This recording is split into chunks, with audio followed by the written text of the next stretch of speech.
Yeah, so Morgan, what's been happening with you since we last spoke on our last episode? Oh my goodness. Well, let's see. When last we spoke, I finished my trimester in my master's program for traditional Chinese medicine. I traveled. I did a little bit of traveling, COVID safely, of course. I was camping. I went to Sedona, which I don't know if you're familiar with it. Have Mm. you heard of Sedona, Stephen? Yeah, I've I don't know been if it's there. global. Of course it is. Yeah, it's a energy vortex. And I realized where I live in LA, I live in a marina, I live on a man-made island, and I'm on the top floor. So I'm basically floating in midair all the time. Mm. And I've been wondering why I've been feeling so spacey. And I realized, I need to ground a little bit more. So I spent a week traveling through the earth, through Sedona, through the Hmm. Grand Canyon. We hiked up and down real quick. We visited a few lakes. And then I drove home and started my semester. I sold my condo in Santa Barbara, so I am now located in Los Angeles exclusively. Not exclusively, I still travel up to Santa Barbara a couple Mm. times a month to work with clients. Um, yeah, and then just doing my meditation work on top of that, both for myself and the stuff that I teach on Insight Timer with my private clients and with my business coaching clients. Is Hmm. that enough? Is that a lot? No, it's good. I've been to Sedona. It's a very nice place to get out in nature. I like, and the Grand Canyon's good too. It's But a good one. They did a good job with mm, it. how are you finding LA? Because I'm hearing a lot of people are moving out of LA because it's getting too overcrowded. So, to be honest with you, if it weren't for my master's program, it would not be my choice to be here. I have been traveling to LA for over 20 years. I used to come here all the time in college Mm. to go to shows, concerts with my friends. And there are a lot of people here, and it's one of those towns where it's just like the tide. People come in, people go out.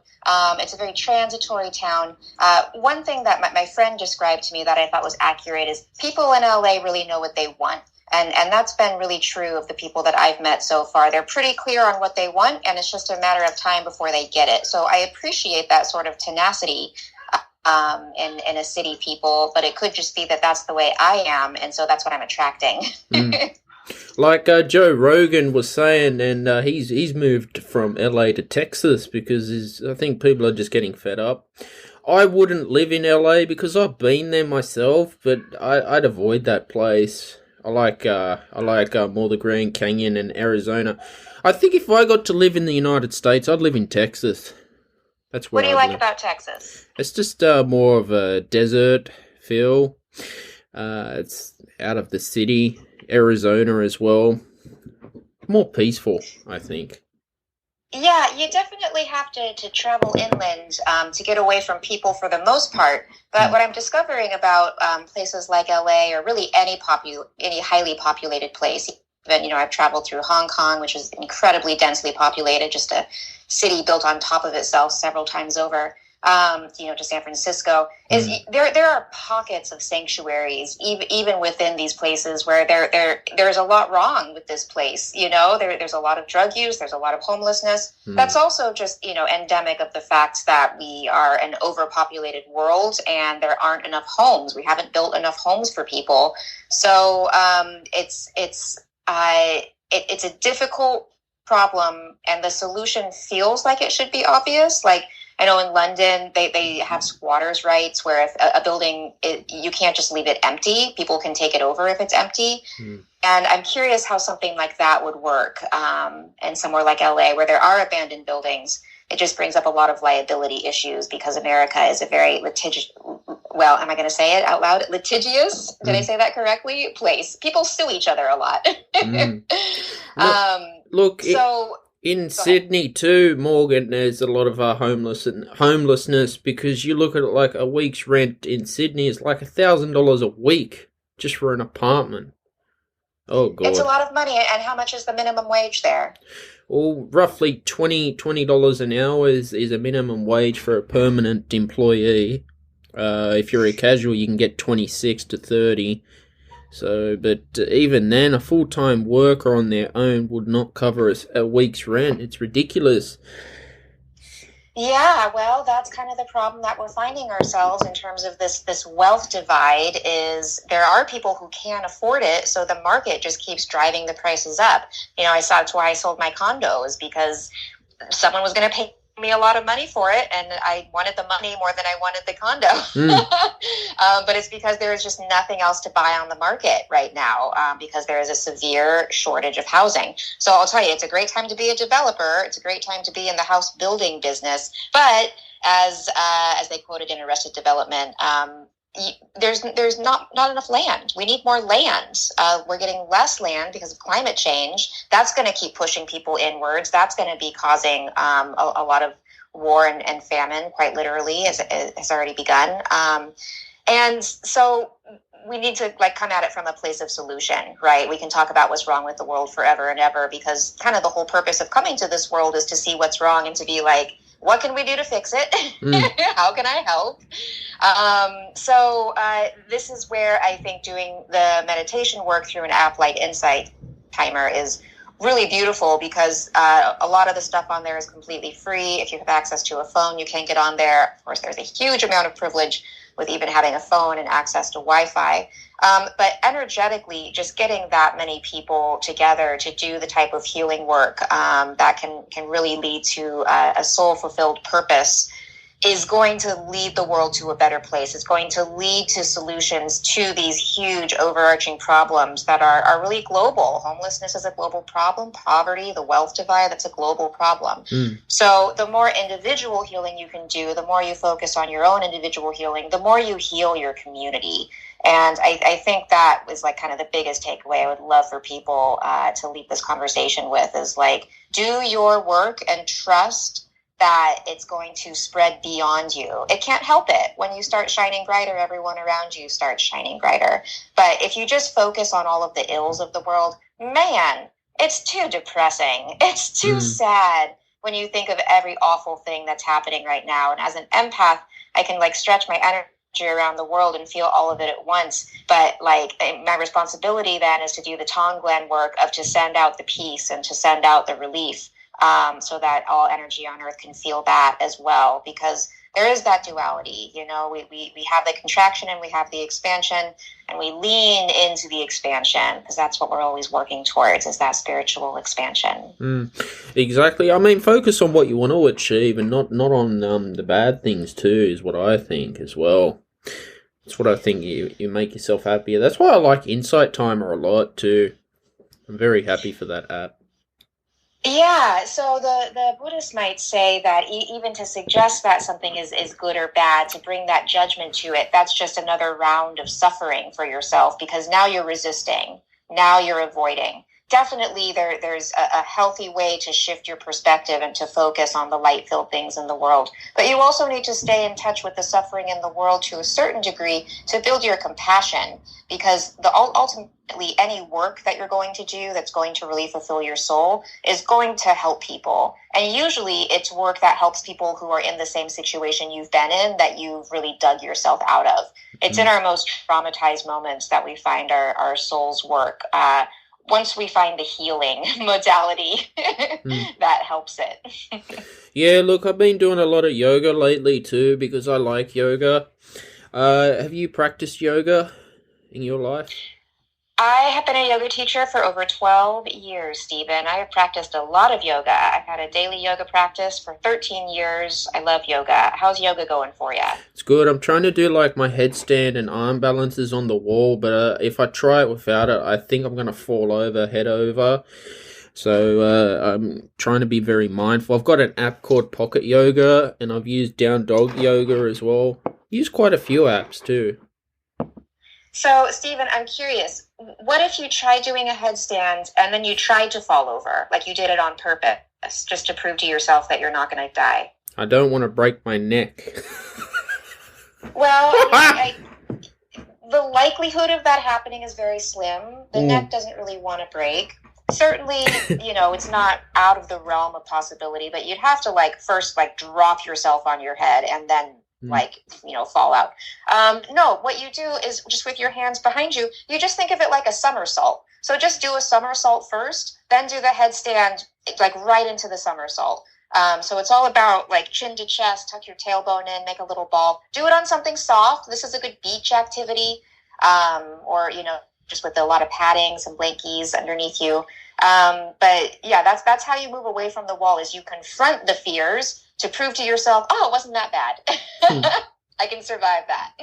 I'll give it a try. I mean, I think I got the strength to do it.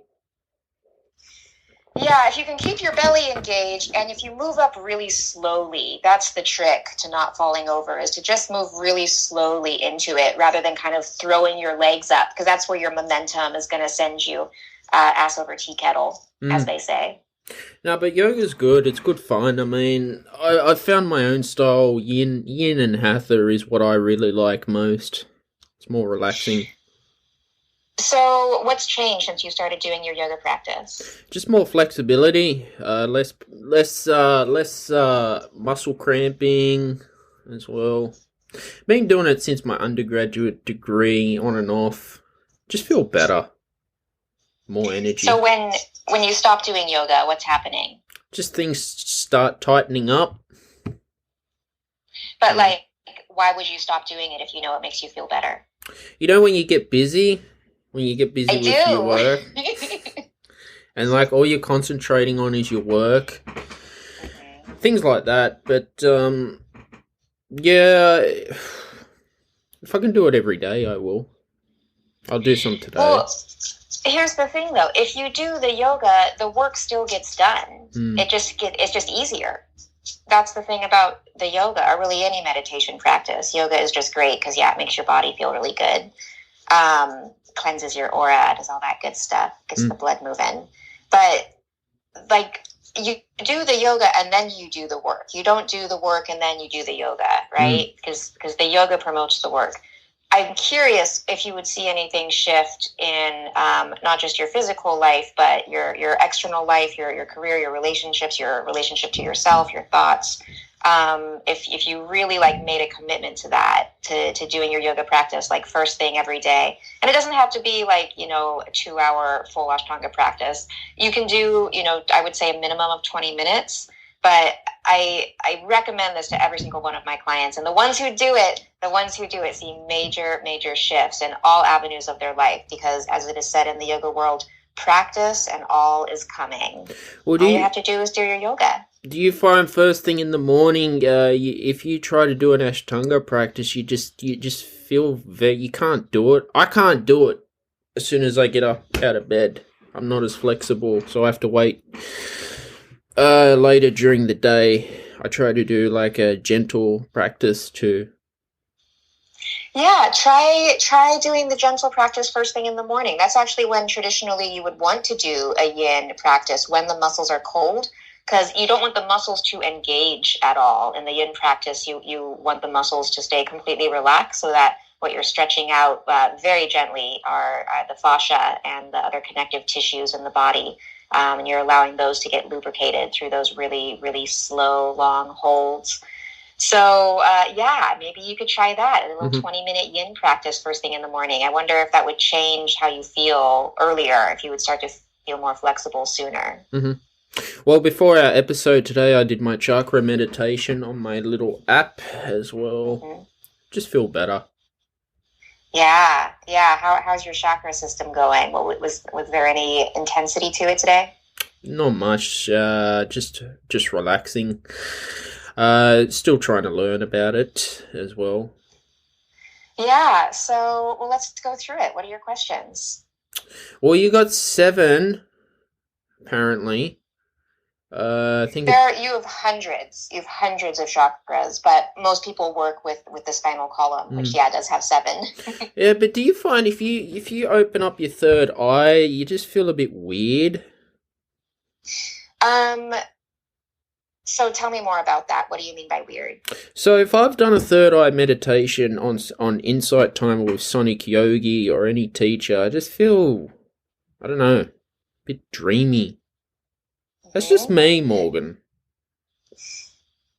So you're saying you feel a bit dreamy, which totally makes sense to me, right? Because you kind of opened up that subconscious layer. So in these meditations, do they have you close out at all? Do they have you kind of close up your energy lines, or do you just leave the meditation like wide open? I think I've left it wide open. Yeah. Yeah. So it's really important when you're working with the chakra systems to learn not just how to open them up, but how to, it's not really closing them down, because we never want to close down the chakra system. It's more about kind of condensing them so they're really close to your body. So when you open up, especially the third eye, that's connected to your pineal glands, and that's your intuition. So it's kind of the radio transmitter for your spiritual self, your highest self, the universe, to feed you the messages and the feelings in your body so that you know what to do to next to fulfill your soul's purpose. So when you open that up, that means that you're opening up the channels to like kind of everyone's guides, depending on how sensitive you are. And it can be hard to tune into the right frequency if you kind of go around your day like interacting with everyone else's, spirit guides tuning in. So that dreaminess is kind of the body's overwhelm reaction to just feeling that frequency for that much time. And certainly there are people who can move through this world with that intensity. I am not one of them. I like to keep my chakra system pretty close to my body, especially living in LA. I keep things pretty tucked in, moving through this populated world. But the what you want to visualize, especially with the Ajna chakra, is just that big globe of light getting smaller and smaller and smaller until it's smaller than a pea, and then tucking right into the front center of your brain. You can imagine it just nestling into the folds of that ooey gooey brain that you got in there. You can do some hand motions and really bringing the energy down to the low belly, the lower dantian. Helps to ground your energy. You can do some squats, like in your yoga practice, do like a chair pose, or just literally get on the ground, especially if you can get into earth to help ground your energy. But yeah, I would definitely recommend deliberately shutting down that session. Anytime you open up the chakras, you want to have them at a place where it feels comfortable, where it doesn't feel weird. You want to feel more like yourself, ideally, if your chakras are shining brightly. That's where you find that beautiful balance, that homeostasis. Does that make sense? Wow. So much information, Morgan. No, but that's interesting that you say that, because every meditation teaches different and teaches it differently too. Oh, absolutely. Yeah. This is purely my opinion. And when I say I'm not like me, Morgan. When I'm giving information like this, I'm channeling all of the knowledge that I've studied, all of the intuitive knowledge that's coming through for what you and the listeners need to hear in regards to this stuff. There are many, many different traditions, and they're all super valid. But when I hear someone say they feel weird after a meditation, I'm like, all right, we got to get something else in there. But no, that's, I don't know, it's experience, I think. It's definitely a practice, yeah, for sure.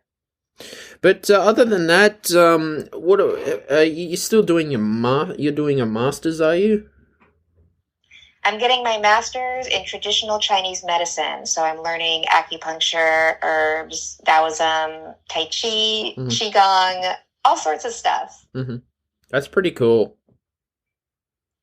I love it. I've been doing it for 3 years. I was commuting from Santa Barbara. It's an 1.5-hour drive on good traffic days. And that was exhausting. So I will say one great thing about being in LA is I can ride my bike to campus and back. We just started doing needling. I'm actually like poking needles in people now, which is really terrifying and exciting. I was describing it last night as like, people are like bleeding. Like I walk out of there with bruises all over myself. Like learning how to do this stuff is no joke. There's an intensity to it. Yeah. But it's a really powerful medicine. I love learning about it. So a master's, how much work is that for you? Well, if you want to quantify it by time, it's going to take me about 6 years. The minimum is 3 years. You have up to 8 years to finish all of the classes and get the master's. So it's taking me 6 years because I've been doing it part-time, running my business, Blended Yoga, and commuting from Santa Barbara and living the whole rest of my life. Mm-hmm. I'm gearing up a little bit. I'm going to be going full-time for this next year and a half to power through so I can get my license, because once you have the master's, you still, in the state of California, can't legally needle people until you're a licensed acupuncturist. So just like when you graduate from law school, then you have to pass the bar exam. When I graduate from this program, I will then have to pass a licensing exam in order to become a licensed acupuncturist. And then I will be opening up maybe an acupuncture clinic. I still don't quite know what that looks like yet. I got a couple years to worry about it. Wow. That's pretty cool to do that. Like, I did a degree in music. I finished in 2018. I did a bachelor's, and then doing any degree or master's is not easy. It's a lot of work, It's definitely something that you earn, but as my mama says, no one can take that degree away from you. Once you've done that work and earned that degree, no matter where it's from or what it's in, no one can take that sense of effort away from you and that knowledge. I mean, you can't do something like that without learning a little something about the world.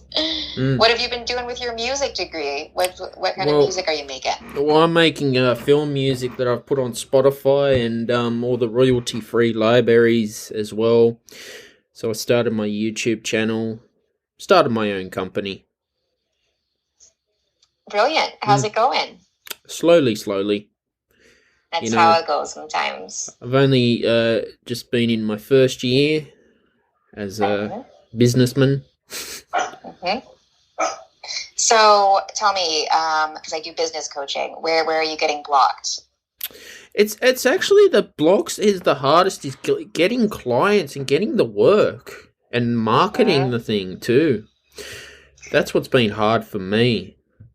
Okay, so who's your ideal client? Describe them to me. Usually 27 to 45-year-old male is what I write the music for. That's my target.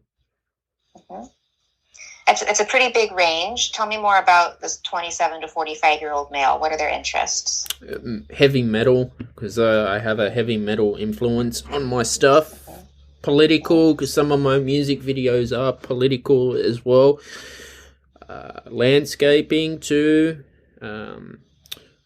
I do also write some music for kids' films too, as well, that I've put on my YouTube channel, but that's more my target market. Okay. So when these people hire you, what are they hiring you to do? What service are you providing? Write music, royalty-free music, if I can teach as well, that sort of stuff. And what do you want to teach people to do? Be able to compose music. All right, now we're getting somewhere. Like traditionally, not like with like manuscript paper, something what Beethoven would do. So you want to teach people to handwrite and compose music. All right, so that is a very specific market. How have you been marketing this? I do not know. You haven't been. Yeah, marketing for me, I'm terrible at it. No, you're not. You just don't know yet. You just don't know how to do it. You want some help? It's been word of mouth, actually. So I've been doing it the old-fashioned way.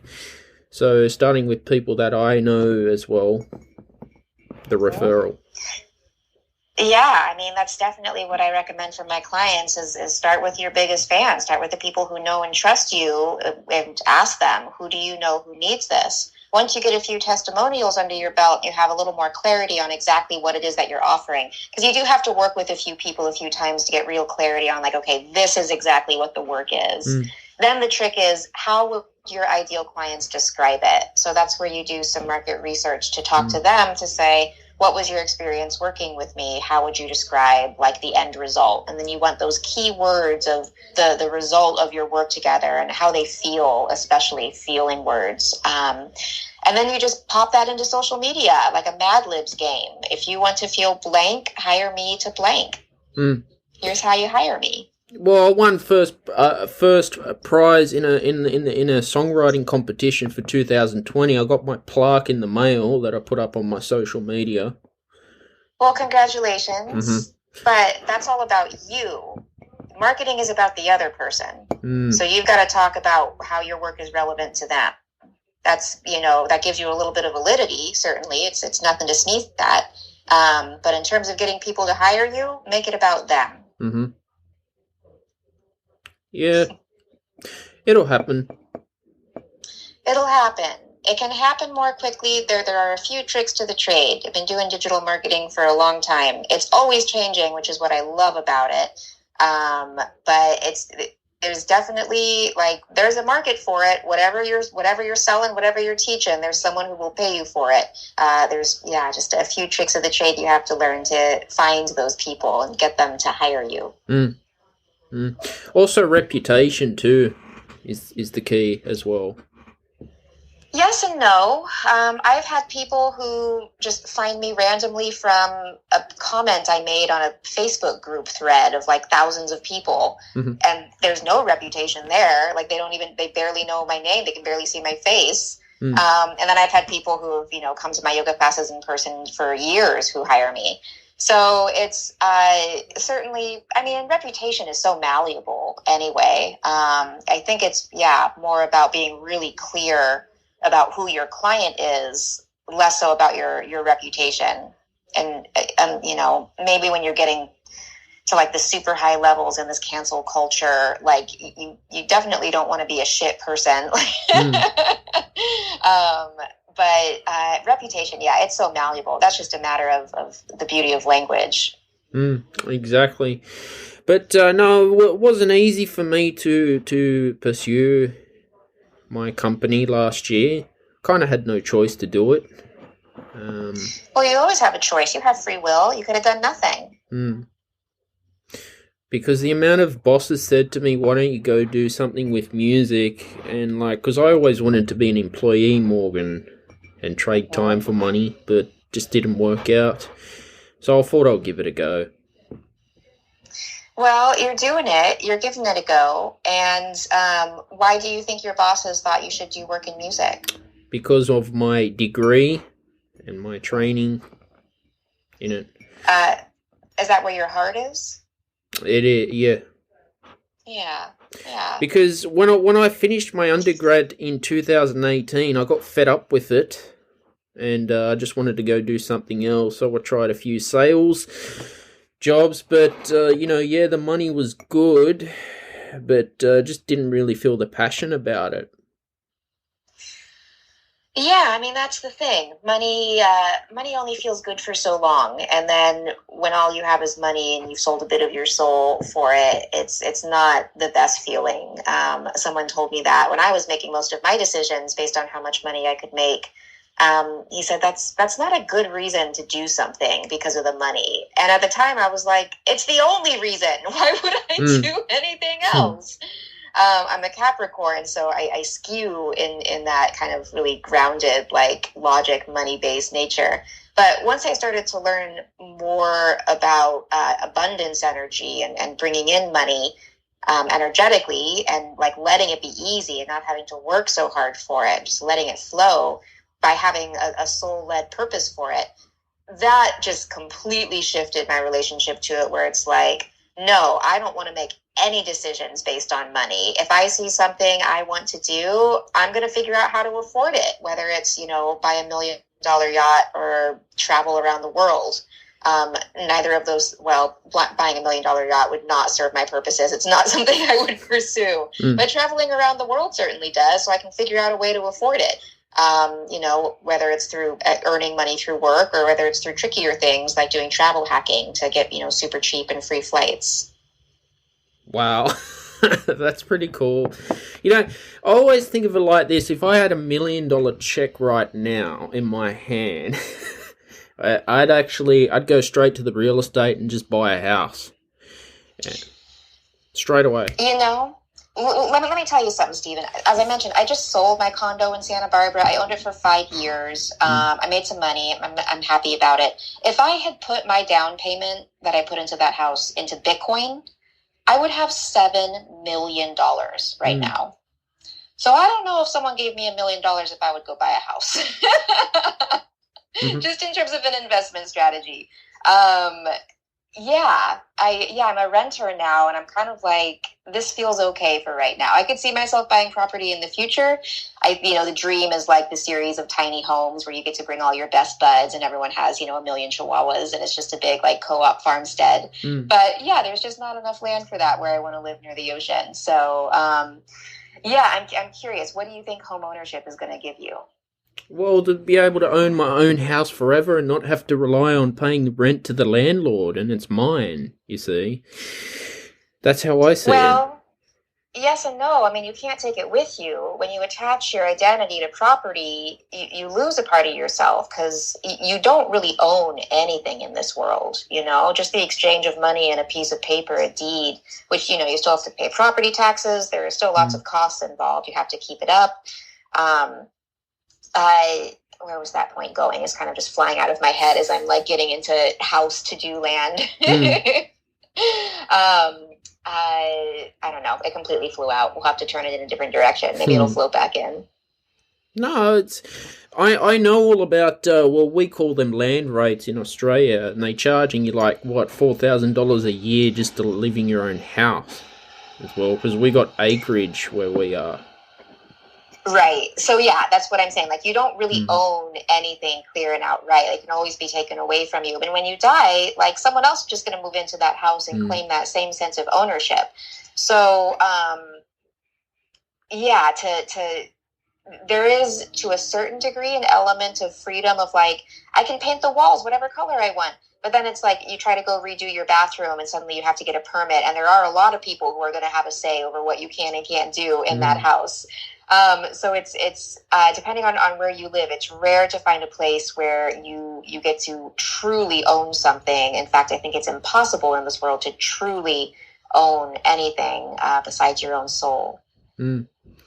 Well, look, I've always been like if I could have a house facing the beach, that would be awesome. That's my dream house. I mean, that's where I live. I've lived that way for the last 5 years. I agree. I have to have a house facing the beach. This is something I've realized about myself. It's actually what my name means. Morgan means of the sea or protector of the sea.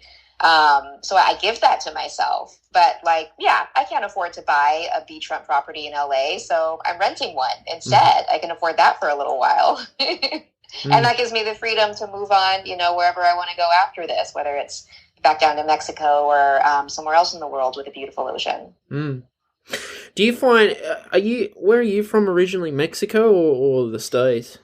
No, I'm from Northern California. Oh, have you been to Mexico? I used to live there. I lived there for 3 months last year. I've been there many times. Is it cheaper to live in Mexico than the States?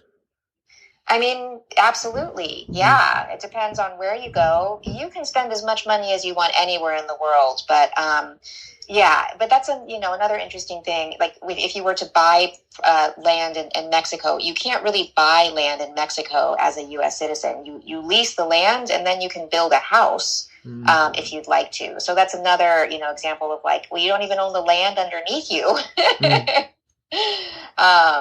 So yeah, but you can definitely a dollar goes a lot further in Mexico than it does in LA, at least. Interesting. I mean, land rates in Australia are expensive too, Yeah, everything's expensive. Everything I want in this world is expensive. That's why it's so important to get your money mindset and your abundance energy in flow so that you can afford the things that you need to make your life happen, instead of just waiting for that money to come in. And of course, I say this from a place of extreme privilege as a white woman who was born in America, with middle-class parents who really helped me out and paid for my college tuition. Like, I didn't get saddled with student loans. That really freed me up to save up for a down payment for a house. A lot of people will never have that option. So, but there is work that you can do to free yourself from, the bonds of your debts, whether it's student loan debt, mortgage debt, credit card debt. And it doesn't have to be hard. You don't have to work those, $20 an hour jobs, which, there are people in America who are like, $20 an hour, that would be incredible. In some places in America, minimum wage is like $2 an hour if you're a waitress. you can shift your energy to like welcome in a sense of abundance, and it will literally result in money, just surprise coming out of nowhere. But you have to have a purpose for it, right? It can't just be like, I need money so it can sit in an account. It has to be like, no, I need money so I can go to school, or I need money so I can, buy my dog the toys that he loves, or I need money so I can give my kids what they need, or I need money so I can go travel, so I can learn about myself. As long as, the intention is towards your own individual healing, that will be supported energetically. If you have any limiting beliefs that come into that about like, no, I have to work hard for this, you got to work on that, because that's going to create a block to that sort of energy. But this is, exactly the work I do with my clients. I was just talking with one of them earlier this week, and she said, the reason I hired you is because I wanted to make more money and work less. And like, that's what she's been doing. She's been working way less. She's been making more money. And it's been an incredible journey to watch. She's an artist. She creates these beautiful individual pieces of art that are now being sold in stores all over Southern California. It's been so fun building it with her. And she's like, we had to work through her guilt of like, no, this has to be hard. Like, I have to work 80 hours a week to make this work. And I'm like, you can if you want to, but like, you're telling me you don't want to. And then you get stuck in this spiral of like, well, now I just can't do anything, because if I don't do all of it, I'm not going to do any of it. So let's break it down to like, let's just try for 1 hour this week, and maybe next week we can do 80 hours. So what can you do for 1 hour this week that will help you get closer to that goal, whatever that goal is? And then it's just carving out that time, each week, and then expanding it as your energy allows for any goal that you have, whether you're trying to start a business and make money, or whether you're, trying to heal yourself or build your flexibility or work on your meditation and spiritual and psychic development. Whatever goal it is that you're working towards, it starts with just, taking that first hour just to do something, one thing to get you closer to that goal. And then you allow yourself to enjoy the journey from there, because it never ends. Just like having a house, the house to-dos never end. Having a business never ends. The possibilities of things that you could be doing at all times. So you have to give yourself permission to do what you can and let it be enough on a day-to-day basis. I know for me and for many of my clients, like, I can't work on any one given thing for more than 4 hours a day max. And if I'm being honest, it's really more like an hour and a half. So, but like, I like to do lots of different things. So that's not like I do an hour and a half of work and then I'm sitting in the sunshine the rest of the day, although I do that sometimes. It's like I do my hour and a half of working on my podcast. I do my hour and a half of working on my meditations. I do an hour and a half of working with a client, and then I go to class, and that's my like 3 hour chunk of time. And then I do an hour and a half of yoga. So I'm kind of hitting all the spots that I need to hit in terms of taking care of my body, taking care of my mind, taking care of my spirit, and taking care of my external community, my Sangha, my healing community. And I'm not burning out on any of it, because I'm giving myself that space. You have to work a 40-hour-a-week job. You have to be somewhere for 8 to 9 hours a day. It really just kills the spirit. It sucks you of all your energy. So you end the day and you're like, all right, I got another, let's say 8 hours to do what I need to do. You end up spending a lot of that time watching Netflix and drinking beer or wine at the end of the day, just to like recover from how shitty your day was. I've lived that life. I know how awful it is. And you're just, working for that dollar that's never going to really bring you the sense of fulfillment that doing soul-aligned work will. So how do you make this work if you do find yourself in a situation where you're, the worst case scenario, you're homeless and completely broke, even if you're in tons of debt, maybe, you have a home, but you're just in constant fear of losing it. You've got to shift your perspective towards abundance. And the easiest way to do that is with a very simple mantra. You just tell yourself, I am abundant. I am abundant. I am abundant, all day long. And you can get juicier with it. Like, I am so abundant that I get to buy organic produce today. And then you go and you buy, your one organic peach that's like $5 or whatever. And it's your big treat for the day. And you start to celebrate these things in small ways until it's like, I am so abundant that I can buy the beachfront property of my dreams. And suddenly you have that $7 million that you need because you invested in Bitcoin in 2016 to go buy that beachfront property. But it's all about breaking it down to these small, simple things, these small, simple choices that you can make every day to move you closer to your goals. Every decision that we make in this world is either going to make us feel better or it's going to make us feel worse. And if you make the decisions that make you feel better, you will have more money. I guarantee it. Yeah, I mean, look, I've had debt. I've had credit card debt before, but I went to pay it off at the bank. I can tell you a funny story, and they didn't want me to, and I was very cranky. And I just said, no, I want to pay it and get rid of it because I was just fed up with that thing, Morgan. So that's been my story with debt. See, sometimes you got no choice if you need to get a mortgage, but I think that'd be considered good debt, in my opinion, if you needed a house.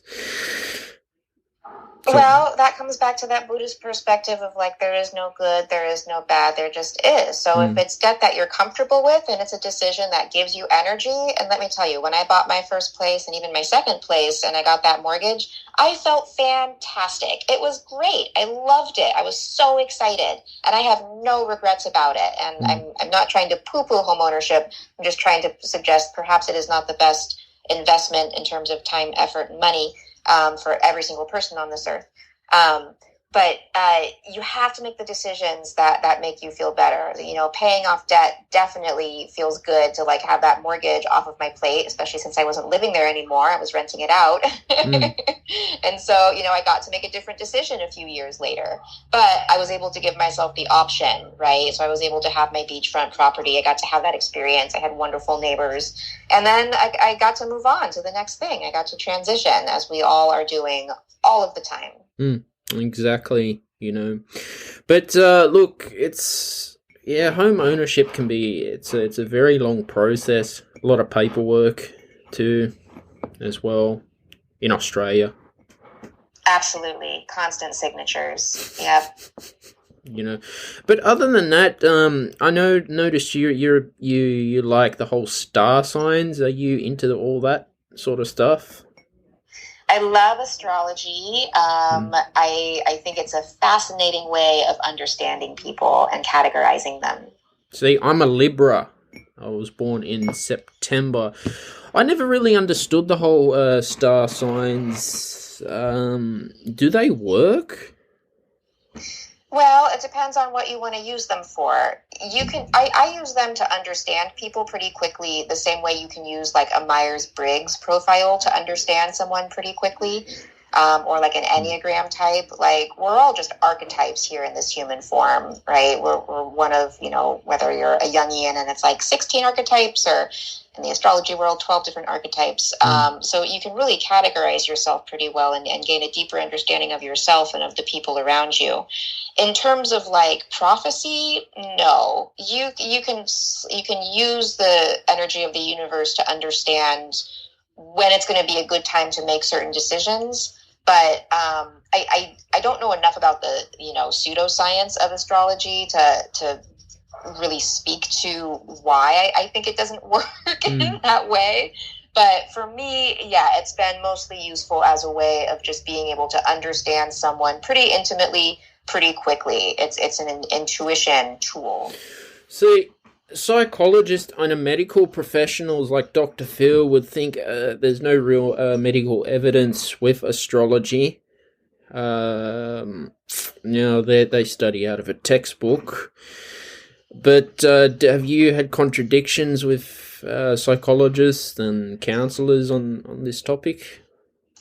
I actually once worked with a counselor who used my birth chart to work with me. And she was an MFT, a marriage and family therapist. And I've had therapists who were like, of course it's bullshit. What are you talking about? So again, it comes back to like, it's just a different language for understanding the world. Of course, there's no, you know, Western scientific evidence that when Mercury goes into retrogrades, that, you know, all technology goes to shit, except for the extreme coincidence that suddenly you're, you know, sending text too soon and sending emails to the wrong people and your phone stops working and everything just goes a little bit crazy. So it's like, if you want to use that language to understand when these things happen, all right, blame the planets. More power to you. If you want to, you know, just skip it and just live in the world great, do your thing. If it's helpful for you, then yeah, you can use it. You can use the information, just like you can use, a fictional book like Harry Potter or the Bible to lead yourself to, deeper levels of understanding about yourself. You can totally use the planets to better understand yourself. Look, have you noticed when there's a full moon, you might struggle sleeping a bit? So full moon just means that starlight is being reflected onto Earth more intensely during those couple of days. So just by nature of there being more light, of course it's more difficult to sleep. Our sleep systems are so light sensitive. But it's also because there's more sunlight coming through, even though it's filtered through the moon, there's just more energy around. So yeah, full moon is definitely a time when, like, I was camping this last full moon. I think we were at the Grand Canyon for the proper full moon, and it was snowing that day of all things. So it was pretty cloudy, which is good for me because the full moon really affects me. It gets me really riled up. But the full moon shines a light on the things that are holding us back from our goals. So that's one of the reasons things get a little bit crazy around the full moon, is if you're not aware that that's happening and suddenly you're just being attacked by all of your triggers, of course you're going to go a little crazy and do whatever it takes to escape from it if you don't have any spiritual tools to deal with that and heal that. So the trick with the full moon is to, to a certain degree, expect that, anticipate that, and to just be so sweet to yourself, to really ground your energy, to work with your crystals, to work with a Reiki master or a healer, to get that energy down close to the earth. And then to use the upswing of energy. So full moon time is usually when I create most of my content. I'll just suddenly, I can stay up all night writing, and I'll write all of my social media captions and a couple of blog posts and work on a book in one upswing of the full moon. So yeah, definitely there's an energy to that. And same with the new moon as well, when there's no sunlight being filtered through, or very, very little. Where that's the time when you want to really set a goal, you want to set an intention. So that's kind of a time of really introspective, you want to sit in the darkness of yourself in order to understand, what's my next step for healing? What do I need to do next? What goals can I set for this next phase? And the interesting thing about setting these intentions is sometimes you can do it within the same cycle, but typically the intentions match up to the next 6-month cycle. So any intention that you set at the new moon in January, you're going to see come to completion, ideally towards the full moon in July. So giving yourself a sense of patience with that as you're learning how to set these intentions is important. Although I've totally had it, just this last several months, as I've been setting new moon intentions of okay, I need to find an oceanfront property in LA. And then I just, come into town for a couple of hours and I find it immediately. And it's so easy that you can totally, if you're very clear on what you want, you can use the energy of the moons to make that happen. Because I set the intention during the new moon. I use the full moon to kind of identify my limiting beliefs. I don't know how I'm going to afford it.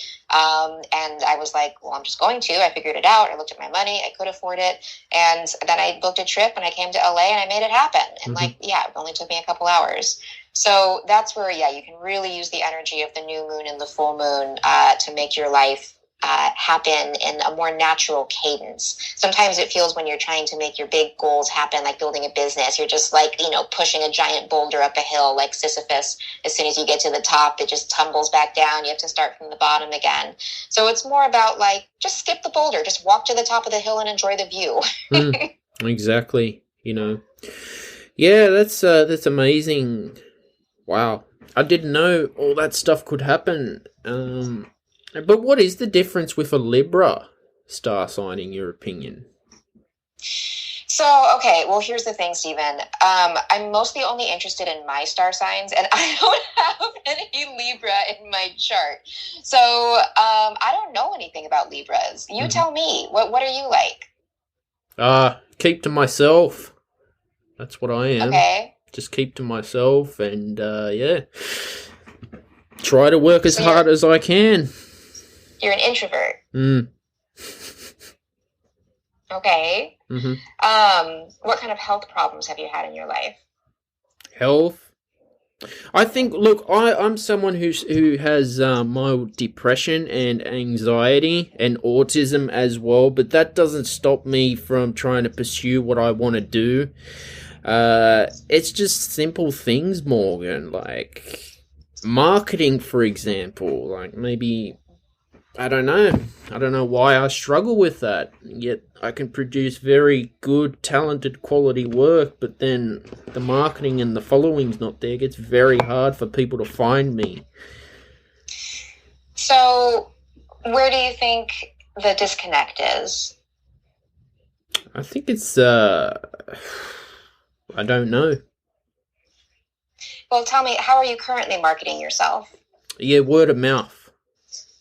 So you don't do any posting online?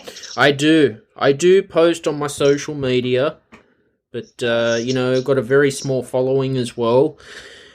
But obviously that's going to come with time and, that's where I'm struggling. A social media following doesn't come with time. A social media following comes with effort. So you can hire someone to build up your following, or you're going to have to do it yourself. You've got to be on social media to build your social media following. It doesn't just happen magically. So if you were interested in growing your social media, what's your favorite social media channels? What do you like to use? Instagram, mostly. Instagram. Okay. Yeah. So if you want to grow your Instagram channel, here's what you need to do. Do you use 30 hashtags for each post? I'm using about 9 to 15 hashtags. 30. You need 30 hashtags for every single post. And then you want to leave 100 comments a day on relevant accounts that you want to follow you and that you like. And they need to be authentic comments, not just like cool post bro, but like an actual response to the photo or the caption or something meaningful. It'll take about an hour, so you can do it in like little 10-minute chunks throughout the day. But if you leave 100 comments a day and 30 hashtags, I will be very curious to hear how that changes your following. Well, I'm using a new social media called Webtalk, right? And because they're still in beta testing mode, I found I've gotten, 250 followers in about 6 months. So I've found it more easier to market my products on Webtalk than Instagram and Facebook. You can definitely reach out to the newer social media channels, like Clubhouse is a really popular one as well, where it's easier to grow a following because there's just not as many content creators on there. The only issue with that is that they're probably not going to be around forever. Right? These things rise and fall all the time. So it's about putting your eggs in lots of different baskets. So you want to spend time where you actually enjoy interacting on social media, but there is value to having, the Facebook and the Instagram and the Twitter and the LinkedIn and, all of them.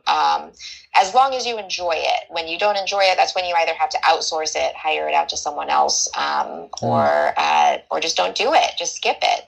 But there's definitely, if you're finding a block with marketing, I mean, I think we found the block, which is that you're just not doing it.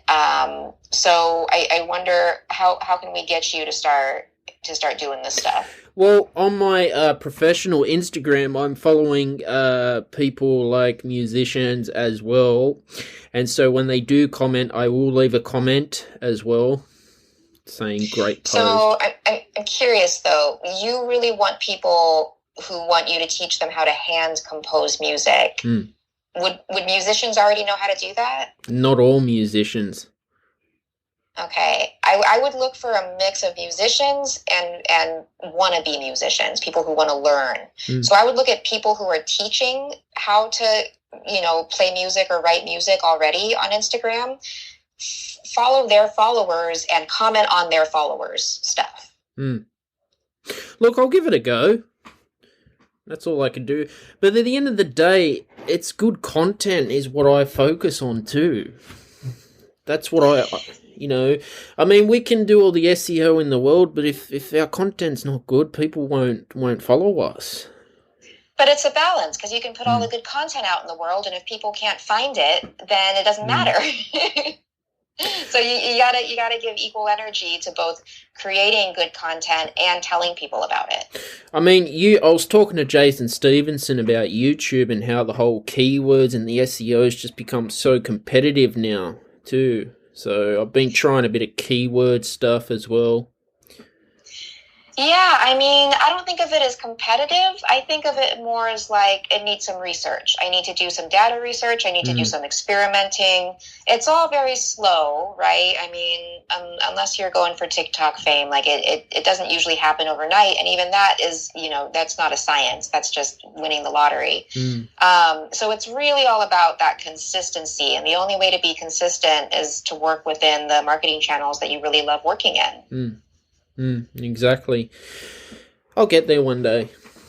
One day. You are there. You're there right now. Allow yourself to live in that space. Look, people will tell me like like face to face they like my work. See, I prefer the old fashioned way. The word of mouth is how I prefer. I mean, it's just a matter of whether or not you want to grow. Because you can expedite the process and help more people. How about that? Put it this way, before social media was around, everything was done word of mouth. But social media is here, and it's a very powerful tool. If you know how to use it right. True. But there is no right, there is no wrong. It can be a very intuitive practice. Look at when Insight Timer first started. I remember when Insight Timer was an app, $5 a month, and that was just sitting on the App Store. They didn't market themselves. And look how much they've grown now with the whole live streaming and all that. What year did they start, Stephen? I don't know when they started, but I came across it in 2018. Is when I came across it. And I remember seeing... I think they started in 2016. So, yes, it can grow slowly. If you want it to happen faster, you got to get on social media.